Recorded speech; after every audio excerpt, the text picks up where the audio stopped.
Hi, Fran Chasmar here again, the Sultan of Sales at Pinelands Nursery and also co-host of the Native Plants Healthy Planet podcast. Again, I'm a couple miles from my home. It's a site of an abandoned mall that's getting torn down off a major throughway.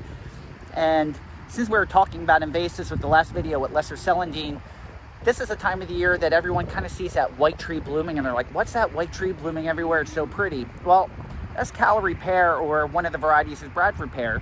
And again, another invasive, and people go, well, what's wrong? It's a very pretty flower. So behind me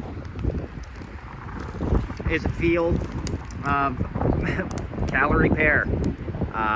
And you can see more coming up. It has completely taken over this field. We're going to try to walk in a little bit just to see what's in here, and it's very difficult. It's branched to the ground. There's no understory in here. There's actually no wildlife value in here.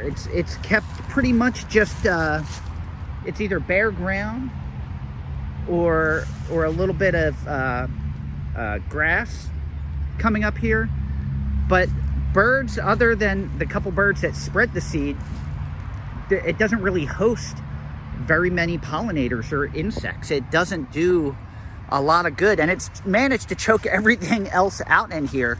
I mean, this is a dense forest of nothing but Bradford Pear. Now, what you can't see is just on the other side of here, there was a Chuck E. Cheese where they planted a hedgerow of five Bradford Pear.